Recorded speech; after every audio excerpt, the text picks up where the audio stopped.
ರಸವೆಂಬ ತೈಲವ ನೆರೆದು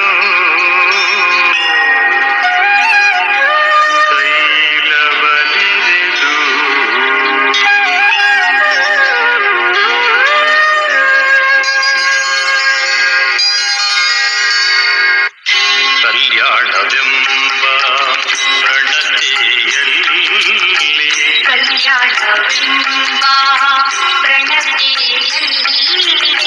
ಭಕ್ತಿ ರಸವೆಂಬ ತೈಲವ ನೆರೆದು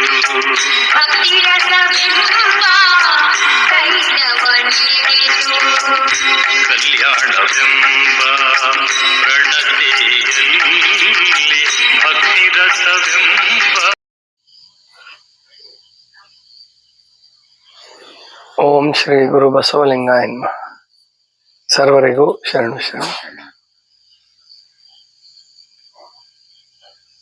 ಈಗ ಏನು ತಮ್ಮ ಎದುರಿಗೆ ಮಾತನಾಡಿದ್ರು ಮಹಾದೇವ ಕವಿಶೆಟ್ಟಿ ಅವರು ನಿವೃತ್ತ ಶಿಕ್ಷಕರು, ಚಿತ್ರಕಲಾ ಶಿಕ್ಷಕರು. ಈಗ ಅವರಿಗೆ 80 ವರ್ಷ. 80 ವರ್ಷದ ಯುವಕರು, ಮುದುಕರಾಗಿಲ್ಲ. ಅಷ್ಟು ಆರೋಗ್ಯ ಆನಂದ ಉಳಿಸ್ಕೊಂಡಿರ್ತಕ್ಕಂಥ ಇವತ್ತು ಇದ್ದಾರೆ ತುಂಬಾ ಜನ. ಇವಾಗ ಯಾಕೆಂದ್ರೆ ಈ ಚುನಾವಣೆ ಸಂದರ್ಭದಲ್ಲಿ 85 ವರ್ಷದ ಮೇಲಿರೋರಿಗೆ ಮನೆಯಿಂದನೇ ಓಟ್ ಹಾಕಕ್ಕೆ ವ್ಯವಸ್ಥೆ ಮಾಡಿಕೊಡ್ತಿದ್ದಾರೆ. ಅದಕ್ಕೆ ಒಂದು ಕ್ಷೇತ್ರದಲ್ಲಿ ಎಷ್ಟು ಜನ 85 ವರ್ಷದ ಮೇಲೆ ಇರೋರಿದ್ದಾರೆ ಅಂತ ಲೆಕ್ಕ ಸಿಕ್ಬಿಡುತ್ತೆ. ಕೆಲವು ಕಡೆ ನೋಡಿದ್ದೀನಿ, ಕೆಲವು ರಾಜ್ಯದಲ್ಲಿ 1000 ಜನ, ಕೆಲವು ಜಿಲ್ಲೆಯಲ್ಲಿ 1000 ಜನ 85 ವರ್ಷದ ಮೇಲೆ ಇರೋರಿದ್ದಾರೆ. ಸಂತೋಷ ಆಯ್ತು ಅವಾಗ ನನಗೆ. ಅಂದ್ರೆ ಇಷ್ಟು ದೀರ್ಘಾಯುಷ್ಯಗಳು ಭಾರತ ದೇಶದಲ್ಲಿ ಇದಾರಲ್ಲ ಅಂತ ಹೇಳ್ಬಿಟ್ಟು. ಅಂಥವ್ರ ಪೈಕಿ ನಮ್ಮ ಕವಿಶೆಟ್ಟಿ ಸರ್ ಒಬ್ರು. ಈ ಆಶ್ರಮಕ್ಕೆ ಅವ್ರೀಗ 13 ವರ್ಷಗಳ ನಂತರ ಬಂದಿದ್ದಾರೆ. 2011ರಲ್ಲಿ ಬಂದಿದ್ರು ಒಂದು ಕಾರ್ಯಕ್ರಮಕ್ಕೆ. ಆ ನಂತರ ಇವಾಗ 13 ವರ್ಷಗಳ ನಂತರ ಬಂದಿದ್ದಾರೆ. ನಾಡಿದ್ದು ಕಾರ್ಯಕ್ರಮ ಏನು ಶಿವಾನುಭವ ಗೋಷ್ಠಿ ನಡೆಯುತ್ತೆ, ಅದರಲ್ಲಿ ಅವರು ಅತಿಥಿಗಳು ಕೂಡ ಹೌದು. ಹಾಗೆ ನಾವು ಮಾಲಿಂಗಪುರದಿಂದ ಬರುವಾಗ ಹೇಳ್ದೆ, ಹಿಂಗೆ ನಾವು ನಮ್ಮ ಜೊತೆಗೆ ಬಂದ್ಬಿಡಿ, ಹೊರಟಿದೀವಿ ಹೀಗೆ ಅಂದಾಗ ತುಂಬಾ ಖುಷಿ ಆಯ್ತು ಅವ್ರಿಗೆ. ಬಂದ್ರು, ಒಂದು ಕಥೆ ಹೇಳಿದ್ರು. ಈ ಕಥೆ ಕೇಳಿದ ಕೂಡಲೇ ಬಹಳ ಜನರಿಗೆ ಆಶ್ಚರ್ಯ, ಮತ್ತು ಇದೇನೋ ಒಂದು ಸುಮ್ಮನೆ ಕಟ್ಟುಕತೆ ಇರಬಹುದು ಅಂತ ನಿಮ್ಗೆ ಅನ್ನಿಸ್ಬೋದು. ಆದ್ರೆ ಖಂಡಿತ ಅಲ್ಲ. ಇಂತಹ ಅನುಭವ ಅನೇಕ ಜನ ಭಕ್ತರಿಗೆ, ಅನೇಕ ಜನ ಶಿಷ್ಯರಿಗೆ, ಅನೇಕ ಜನ ಸಾಧಕರಿಗೆ, ಸಿದ್ಧರಿಗೆ ಆಗಿದೆ. ಅಂದ್ರೆ ಪರಮಾತ್ಮನ ಶಕ್ತಿ ಅನಂತ, ಅಮೇಯ. ಅಂತಹ ಪರಮಾತ್ಮನ ಶಕ್ತಿಗೆ ನಾವು ಹೋಲಿಕೆ ಕೊಡ್ಲಿಕ್ಕೆ ಸಾಧ್ಯ ಇಲ್ಲ. ಬಸವಣ್ಣನವರು ಒಂದು ವಚನದಲ್ಲೂ ಕೂಡ ಬರುತ್ತೆ, 88 ಪವಾಡಗಳನ್ನ ಮಾಡಿ 360 ಸತ್ತ ಪ್ರಾಣವನ್ನೆತ್ತಿಸಿ, 360 ಜನ ಸತ್ತವ್ರನ್ನ ಬದುಕಿಸಿದ್ದಾರೆ. 88 ಪವಾಡಗಳನ್ನ ಮಾಡಿದ್ದಾರೆ ಅವ್ರ ಜೀವನದಲ್ಲಿ. ಅದು ಬಸವಣ್ಣನವ್ರು ಮಾಡ್ಬೇಕು ಅಂತ ಮಾಡಿದಂತದ್ದಲ್ಲ, ಅಥವಾ ಯಾರಿಗೋ ತೋರಿಸ್ಬಿಟ್ಟು ಪವಾಡ ಮಾಡಿ ತೋರಿಸಿ ನಾನು ಹೆಸರು ತಗೋಬೇಕು ಅಂತ ಮಾಡೋದು ಅಲ್ಲ. ಬಸವಣ್ಣನವರು ಅದನ್ನ ಸಹಜವಾಗಿ, ಅಂದ್ರೆ ಪರಮಾತ್ಮನ ಅನುಗ್ರಹ ಪಡ್ಕೊಂಡಾಗ, ಪರಮಾತ್ಮ ಬೇರೆ ಅಲ್ಲ, ಗುರು ಬೇರೆ ಅಲ್ಲ, ಪರಮಾತ್ಮನ ಸಾಕ್ಷಾತ್ಕಾರ ಮಾಡ್ಕೊಂಡಾಗ. ಹಾಗೆ ಬಸವಣ್ಣನವರು ಲಿಂಗಾಂಗ ಸಾಮರಸ್ಯವನ್ನು ಸಾಧಿಸಿ, ಆಮೇಲೆ ಕೂಡಲ ಸಂಗಮದಲ್ಲಿ ಪರಮಾತ್ಮನನ್ನ ನುಡಿಸಿ, ಪರಮಾತ್ಮ ಮಾತಾಡ್ತಾನೆ ಬಸವಣ್ಣವ್ರ ಕೆಲವು ಸಂದರ್ಭಗಳಲ್ಲಿ ಅಶರೀರವಾಣಿ ಆಗತ್ತೆ ಅಂತ ಬರುತ್ತೆ. ಇವೆಲ್ಲ ಉತ್ಪ್ರೇಕ್ಷೆಗಳಲ್ಲ. ಇಂತಹ 88 ಪವಾಡಗಳಲ್ಲಿ ಒಂದು ಪವಾಡ ನೆನಪಾಗತ್ತೆ. ಬಿಜ್ಜಳನ ಆಸ್ಥಾನದಲ್ಲಿ ಬಸವಣ್ಣವರು ಮಾಮೂಲಿ ಚರ್ಚೆಗಳು ನಡೀತಿರುತ್ತೆ. ಹಾಗೆ ನಡೀತಿರ್ಬೇಕಾದ್ರೆ ಕೈಯನ್ನು ಹೀಗೆ ಮಾಡ್ತಾರೆ. ಈ ಕೊಂಡಿ ಮಂಚಣ್ಣ ಕಂಪ್ನಿ ಇರ್ತದಲ್ಲ, ನೋಡಿ ರಾಜನಿಗೆ ವಿರುದ್ಧವಾಗಿ ಕೈ ಮಾಡ್ತಾ ಇದ್ದಾರೆ ಬಸವಣ್ಣವರು. ಆಮೇಲೆ ರಾಜನ ಬಗ್ಗೆ ಗೌರವ ಇಲ್ಲ ಅವ್ರಿಗೆ. ಅಂದ್ರೆ ಅವಾಗ ಪ್ರತಿಯೊಂದು ನಡೆನುಡಿಯೂ ರಾಜನಿಗೆ ತುಂಬಾ ಗೌರವ ಕೊಡೋ ಹಾಗಿರ್ಬೇಕು ಅವಾಗ, ಹಂಗಿತ್ತು. ರಾಜ ಪ್ರತ್ಯಕ್ಷ ದೈವತ ಅನ್ನೋದು ಕಾಲ. ಆಗ ಬಸವಣ್ಣವ್ರು ಹೇಳ್ತಾರೆ, ಇಲ್ಲ, ಬಿಜ್ಜಳನಿಗಾಗಿ ನಾನು ಹಾಗೆ ಮಾಡಿದ್ದಲ್ಲ, ಮಹಾರಾಜರಿಗೋಸ್ಕರ ಅಲ್ಲ.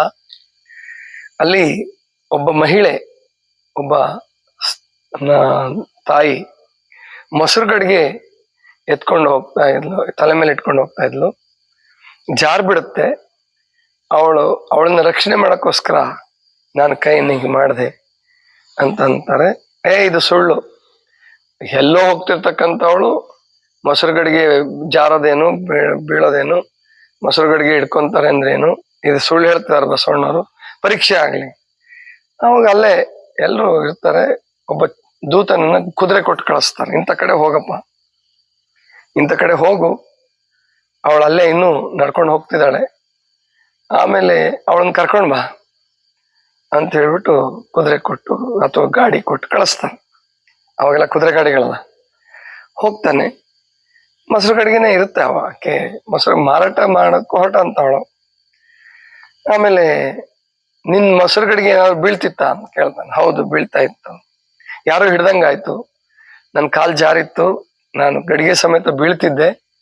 ನನ್ನನ್ನು ಹಿಡ್ಕೊಂಡು ಒಂಚೂರು ಮೊಸರು ಚೆಲ್ಲಾರ್ದಂಗೆ ನನ್ನ ರಕ್ಷಣೆ ಮಾಡಿದ್ರು. ಯಾರು ಅಂತ ಗೊತ್ತಿಲ್ಲ ನನಗೆ. ಆವಾಗ ಅವನು ಆ ಗಾಡಿಯಲ್ಲಿ ಕೂರಿಸ್ಕೊಂಡು ಬರ್ತಾನೆ. ಸಿದ್ಧ ಆಗತ್ತೆ. ಈ ತರದ ಒಂದಲ್ಲ, ಜೋಳವನ್ನ ಮುತ್ತನ್ನಾಗಿ ಮಾಡಿದ್ರು ಅಂತ ಬರ್ತದೆ.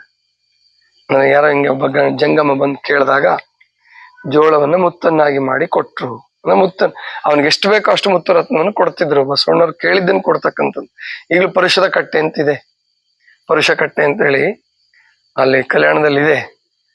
ಅದು ಮಾಂಸ ಮಾರತಕ್ಕಂಥ ಕಟ್ಟೆ ಮಾಡ್ಕೊಂಡ್ಬಿಟ್ಟಿದ್ರು. ಅದನ್ನ ಇವಾಗೆಲ್ಲ ತೆರವುಗೊಳಿಸಿ, ಅದನ್ನ ಪವಿತ್ರ ಗೊಳಿಸಿ, ಶುಚಿಗೊಳಿಸಿ ಇವಾಗ ಎಲ್ಲರೂ ದರ್ಶನಕ್ಕೆ ಹೋಗಿ ಬರ್ತಾರೆ. ಅಲ್ಲಿ ಆ ಪರುಷ ಕಟ್ಟೆಯನ್ನು ಉಳಿಸ್ಕೊಂಡಿದ್ದಾರೆ. ಅಂತಹ ಪರುಷ ಕಟ್ಟೆ ಮೇಲೆ ಬಸವಣ್ಣವ್ರು ಕೂತ್ಕೊಂತ ಇದ್ರು. ಯಾರು ಏನ್ ಬೇಡಿದ್ರು ಕೂಡ ಇಲ್ಲ ಅಂದ್ರೆ ಕೊಡುವ ಸಿದ್ಧಿ ಅವ್ರಿಗಿತ್ತು ಅನ್ನುವಂತಹ ಮಾತು ಕೂಡ ಬರುತ್ತೆ. ನಾವು ಬ್ರಿಟಿಷರು ಬಂದ್ಮೇಲೆ, ಬ್ರಿಟಿಷ್ ಶಿಕ್ಷಣಕ್ಕೆ ಒಳಗಾದ್ಮೇಲೆ ನಮ್ಗೆ ಇವೆಲ್ಲ ನಂಬಿಕೆಗಳು ಮೂಢನಂಬಿಕೆಗಳಾಗಿ ಕಾಣಿಸ್ತವೆ, ಅಥವಾ ಅತಿ ನಂಬಿಕೆಗಳಾಗಿ ಅಥವಾ ಗೊಡ್ಡು ಸಂಪ್ರದಾಯಗಳಾಗಿ ಸುಳ್ಳಾಗಿ ಕಾಣಿಸ್ತವೆ. ಇಲ್ಲ, ಅದರಲ್ಲಿ ಕೆಲವು ಪುರಾಣಗಳಲ್ಲಿ ಉತ್ಪ್ರೇಕ್ಷೆ ಮಾಡಿರ್ಬೋದು. ಆದ್ರೆ ದೈವಿ ಶಕ್ತಿಯ ಸಾಕ್ಷಾತ್ಕಾರ ಮಾಡಿಕೊಂಡಂತವರಿಗೆ ಇದೇನು ಸಾಮಾನ್ಯ ಅಲ್ಲ, ಇದೇನು ಅಸಾಧ್ಯವಾದದ್ದು ಅಲ್ಲ. ಇಂತಹ ಎಷ್ಟೋ ಜನರ ಜೀವನದಲ್ಲಿ ನಡೆದಿದೆ. ಅಂತಹ ಒಂದು ಪ್ರಸಂಗವನ್ನ ನಮ್ಮ ಹಿರಿಯರಾದಂತಹ ಕವಿಶೆಟ್ಟಿ ಸರ್ ಅವರು ನಿಮ್ಮೆಲ್ಲರ ಮುಂದೆ ಪ್ರಸ್ತುತಪಡಿಸಿದ್ದಾರೆ. ಹಿಮಾಲಯದಲ್ಲಿ ಇಂಥವು ದಿನನಿತ್ಯ ನಡೀತಿರ್ತಾವ. ದಾರಿ ತಪ್ಪಿಸ್ಕೊಂಡಂತವ್ರಿಗೆ ದಾರಿ ಕೊಡ್ತಕ್ಕಂಥ, ಈಗ ಉಳುವಿನಲ್ಲೇ ನಮ್ಮ ಚನ್ನಬಸವಣ್ಣವರು ಎಷ್ಟೋ ಘಟನೆಗಳನ್ನು ಹೇಳ್ತಿರ್ತಾರೆ. ಅಲ್ಲಿ ರೇಚಯ್ಯ ಅನ್ನುವಂತ ಶರಣರು ಎಷ್ಟೋ ಜನರನ್ನು ಕಷ್ಟದಿಂದ ಪಾರು ಮಾಡಿದ್ದಾರೆ ಶಿವಪುರದಲ್ಲಿ. ಅಂತಹ ಘಟನೆಗಳು ಇವಾಗಲೂ ಕೂಡ ನಡೀತಿರ್ತವೆ. ಅಂತಹ ಘಟನೆಗಳನ್ನ ನಾವು ನಮ್ಮ ಜೀವನದಲ್ಲಿ ಅನುಭವಿಸ್ಬೇಕಾದ್ರೆ ಗುರು ಲಿಂಗ ಜಂಗಮದಲ್ಲಿ ಅಚಲವಾದ ಶ್ರದ್ಧೆ ಇರಬೇಕು. ಜೊತೆಗೆ ಅಚಲವಾದ ಶ್ರದ್ಧೆ ಅಂದ್ರೆ ಕಷ್ಟಪಟ್ಟೇನು 3 ಗಂಟೆಗೆ ಎದ್ದು ಪೂಜೆ ಮಾಡಿ ಅದಲ್ಲ. ನಮ್ಮ ಮನಸ್ಸು ಎಷ್ಟು ಶುದ್ಧವಾಗಿರುತ್ತೋ, ಮುಗ್ಧವಾಗಿರುತ್ತೋ ಅಂತ ಆ ಶುದ್ಧತೆ ಮತ್ತೆ ಮುಗ್ಧತೆ ಎಲ್ಲಿರುತ್ತೋ ಅಲ್ಲಿ ಇಂತಹ ಪ್ರಸಂಗಗಳು ನಡೆಯುತ್ತೆ. ನಾವು ಕಪಟ ನಾಟಕದಿಂದ ಮಾಡಕ್ ಹೋದ್ರೆ ನಡೆಯಲ್ಲ. ಯೋಗಿ ಆತ್ಮಕತೆ ಒಳಗಡೆ ಒಂದು ಪ್ರಸಂಗ ಬರ್ತದೆ. ಸದಾಶಿವೇಂದ್ರರು ಅನ್ನುವಂತ ಒಬ್ರು ಮಹಾತ್ಮರು ತಮಿಳುನಾಡಲ್ಲಿ. ಅವರು ಸಿದ್ಧಪುರುಷರು. ಅವರು ಹೀಗೆ ತುಂಬಾ ಮುಗ್ಧರಾಗಿದ್ರು, ಸಿದ್ಧಪುರುಷರಾಗಿದ್ರು. ಅವರು ತಪಸ್ಸಿಗೆ ಕೂತಾಗ ಕಾವೇರಿ ನದಿ ಪ್ರವಾಹ ಬಂದು ಕೊಚ್ಕೊಂಡೋದ್ರು. ಅವ್ರಿಗೆ ಗೊತ್ತಾಗಿಲ್ಲ. ಮತ್ತೆ ಎಲ್ಲೋ ಒಂದ್ ಕಡೆ ಒಂದು ಮಣ್ಣು ಅಂದ್ರೆ ಆ ಮಣ್ಣನ್ನ ಗುಡ್ಡೆ ಒಳಗಡೆ ಅವ್ರ ಶರೀರ ಮುಳುಗೋಗ್ಬಿಟ್ಟಿರುತ್ತೆ. ರೈತರು ಮಣ್ಣನ್ನು ತೆಗೆಯುವಾಗ ಆ ಗುದ್ಲಿ ಪೆಟ್ಟು ಸೋಕುತ್ತೆ. ಅವರೆದ್ದು ಹೊಡೋಗ್ಬಿಡ್ತಾರೆ. ಅಂದ್ರೆ ತಪಸ್ ಮಾಡ್ತಾ ಇದ್ದಂತ ಅಂತ ತಪಸ್ಸಿನಲ್ಲಿ ತಲ್ಲೀನರಾದ, ಸಮಾಧಿ ಸ್ಥಿತಿಯಲ್ಲಿ ತಲ್ಲೀನರಾದಂಥವ್ರು. ಅವ್ರ ಜೀವನದಲ್ಲಿ ಒಂದು ಘಟನೆ ನಡೆಯುತ್ತೆ. ಅದನ್ನ ಪರಮಹಂಸ ಯೋಗಾನಂದರು ಕೂಡ ಬರೆದಿದ್ದಾರೆ.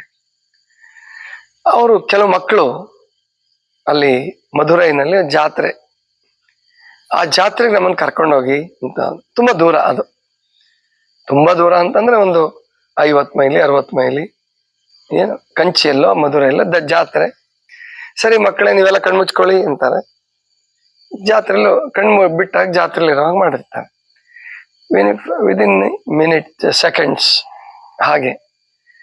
ಸರಿ ಮಕ್ಕಳು ಎಲ್ಲ ಜಾತ್ರೆ ನೋಡ್ತಾರೆ, ಸಂತೋಷ ಪಡ್ತಾರೆ, ಮತ್ತೆ ಕಣ್ಮುಚ್ಕೊಳ್ಳಿ ಊರಿಗೆ ತಂದ್ಬಿಡ್ತಾರೆ. ಆಮೇಲೆ ಅದೇ ಸಂದರ್ಭದಲ್ಲಿ ಒಬ್ಬ ಕುಹಕಿ, ಆ ಶ್ರೀರಂಗಂ ಅಂತ ಒಂದು ಊರು ಬರುತ್ತೆ, ಅಲ್ಲಿ ಒಂದು ಜಾತ್ರೆ ನಡೀತಿರುತ್ತೆ.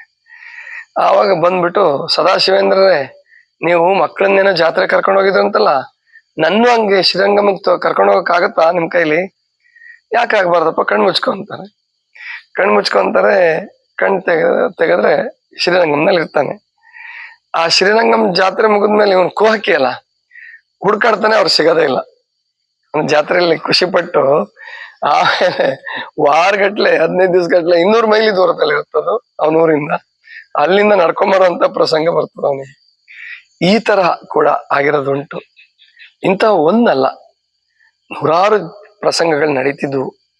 ಆದ್ರೆ ಸುಮಾರು ಬರೀ ಬ್ರಿಟಿಷರು ಮುಸಲ್ಮಾನರು ಅಷ್ಟೇ ಭಾರತಕ್ಕೆ ದಾಳಿ ಮಾಡ್ಲಿಲ್ಲ, ಭಾರತದ ಪರಕೀಯರಲ್ಲ. ಅಲೆಕ್ಸಾಂಡರ್ನ ಕಾಲದಿಂದನು 2-2.5 ಸಾವಿರ ವರ್ಷಗಳಿಂದ ಭಾರತ ಸತತವಾಗಿ ಪರಕೀಯರ ದಾಳಿಗೆ ಒಳಗಾಗಿದ್ರು ಕೂಡ ಈ ಮುಸಲ್ಮಾನರ ಆಡಳಿತ ಮತ್ತು ಬ್ರಿಟಿಷರ ಆಡಳಿತದಲ್ಲಿ ಸಂಪೂರ್ಣ ದರಿದ್ರ ಆಯ್ತು. ಬ್ರಿಟಿಷರಂತೂ ಹಡಗುಗಳಲ್ಲಿ ನಮ್ಮ ಸಂಪತ್ತನ್ನು ಸಾಗಿಸೋದು, ಹಡಗುಗಳಲ್ಲಿ ಚಿನ್ನ, ಮುತ್ತು, ವಜ್ರ, ವೈಡೂರ್ಯಗಳು, ಮುತ್ತು ರತ್ನಗಳು. ಏನು ದೂರ ಹೋಗ್ಬೇಡಿ, ಇವತ್ತು ಮೈಸೂರಲ್ಲಿ ಇರ್ತಕ್ಕಂಥ ಅಂಬಾರಿ ಇದೆಯಲ್ಲ, ಮೈಸೂರೊಂದು ಸಣ್ಣ ರಾಜ್ಯ. ಅವಾಗ ಅಂಬಾರಿ ಸುಮಾರು 750 kg ಇದೆ. ಅದು 750 kg ಅಂತಂದ್ರೆ ಅಲ್ಲಿಗೆ 7.5 ಕ್ವಿಂಟಾಲ್. ಒಂದು ಸಣ್ಣ ರಾಜ್ಯದ ಅಂಬಾರಿನೇ ಅಷ್ಟು ದೊಡ್ಡದಿರ್ಬೇಕಾದ್ರೆ ವಿಜಯನಗರ ಸಂಸ್ಥಾನದಲ್ಲಿ ಎಷ್ಟಿತ್ತು, ಕಲ್ಯಾಣದಲ್ಲಿ ಎಷ್ಟಿತ್ತು. ಕಲ್ಯಾಣವನ್ನು ವರ್ಣಿಸುವಾಗ ಅದನ್ನ ಚನ್ನಬಸವಣ್ಣವ್ರು ವರ್ಣಿಸ್ತಾರೆ.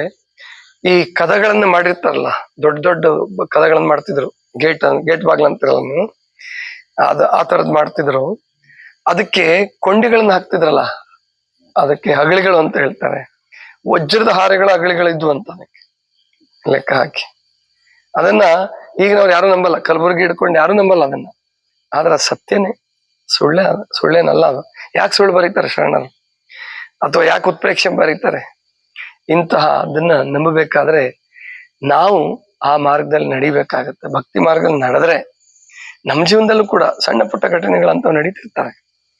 ಅಂತ ಅನೇಕ ಜನರ ಆನಂದಕ್ಕೆ ಕಾರಣ ಆಗ್ತಾರೆ ಎಷ್ಟೋ ಜನ ಗುರುಗಳು, ಸಂತರು, ಶರಣರು. ಅಂತಹ ಒಂದು ಪ್ರಸಂಗವನ್ನ ಹಂಚ್ಕೊಂಡಿದ್ದಾರೆ. ಇವರು ವರ್ಷ ಹಿಮಾಲಯಕ್ಕೆ ಹೋಗ್ತಾರೆ ನೋಡಿ. ಇವಾಗ್ಲೂ ಬಿಟ್ಟಿಲ್ಲ ಅವರು. ಸೆಪ್ಟೆಂಬರ್ ತಿಂಗಳಲ್ಲಿ, ಅಂದ್ರೆ ಶ್ರಾವಣ ಆದ್ಮೇಲೆ ಹೋಗ್ತಾರೆ ಅವರು. ಅಂದ್ರೆ ಅಲ್ಲಿ ಹಿತಕರವಾದ ವಾತಾವರಣ ಇರಬೇಕು. ಅಂತಹ ಸಂದರ್ಭದಲ್ಲಿ ಹೋಗಿ ಅವ್ರು ಆನಂದ ಪಟ್ಟು ಬರ್ತಾರೆ.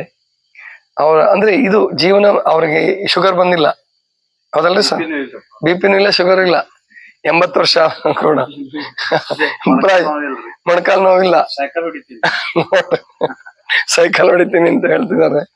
ಅಂದ್ರೆ ಇಂತಹ ಶಕ್ತಿ ಯಾಕೆ ಬರುತ್ತೆ ಅಂದ್ರೆ ಅವ್ರ ಮನಸ್ಸು ಅಷ್ಟು ಪ್ರಫುಲ್ಲವಾಗಿ ಇಟ್ಕೊಂಡಿದ್ದಾರೆ. ಮನಸ್ಸು ಪ್ರಫುಲ್ಲವಾಗಿದ್ರೆ ದೇಹ ಕೂಡ ಆರೋಗ್ಯವಾಗಿರ್ತದೆ. ಅವರ ಆರೋಗ್ಯದ ನಿಯಮಗಳು ಹಂಗಿದೆ, ಯಾವುದೇ ದುಶ್ಚಟ ಇಲ್ಲ. ಅವ್ರ ಜೀವನದಲ್ಲಿ 1 ದಿವಸನೂ ತಂಬಾಕು ಹಾಕಿಲ್ಲ, 1 ದಿವಸನೂ ಗುಟ್ಕ ತಿಂದಿಲ್ಲ. ಅಷ್ಟೆಲ್ಲ ಅಡ್ಡಾಡ್ತಾರೆ. ಪ್ರಾಯಶಃ ಚಹಾನು ಕುಡ್ದಿಲ್ಲ ಅಂತ ಕಾಣುತ್ತೆ, ಚಹಾ ಕುಡಿತಾರ. ಅಂದ್ರೆ ಹೀಗೆ ಅವರು ತಮ್ಮ ಆರೋಗ್ಯವನ್ನ ಕಾಯ್ಕೊಂಡಿದ್ದಾರೆ. ದೇಶದಲ್ಲಿ ಅವ್ರು ಎಷ್ಟು 1000 ಕಿಲೋಮೀಟರ್ ಅಡ್ಡಾಡಿದಾರೋ, 4 ಲಕ್ಷ ಕಿಲೋಮೀಟರ್ ಅಡ್ಡಾಡಿದಾರ ನೋಡ್ರಿ. ಅಂದ್ರೆ ತಮ್ಮ ಪೆನ್ಷನ್ ಹಣವನ್ನ ಇಷ್ಟು ಸದ್ವಿನಿಯೋಗ ಮಾಡ್ತಿದ್ದಾರೆ, ಇಷ್ಟು ಆನಂದಕ್ಕೋಸ್ಕರ ಬಳಸ್ತಿದ್ದಾರೆ. ಎಷ್ಟು ಜನ ಶ್ರೀಮಂತರುಗಳಿದ್ದಾರೆ ರಬಕವಿ ಬನಟ್ಟಿಲಿ, ಏನಿಲ್ವಾ?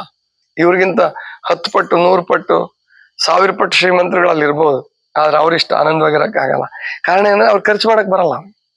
ಕೂಡ್ಸೋದ್ರಲ್ಲಿ ಆನಂದ ಪಡ್ತಾ ಇದ್ದಾರೆ ಅವ್ರು, ಅದರಿಂದ ರೋಗ ಬರ್ತದೆ. ಇವ್ರು ಖರ್ಚು ಮಾಡೋದ್ರಲ್ಲಿ ಆನಂದ ಪಡ್ತಾ ಇದ್ದಾರೆ.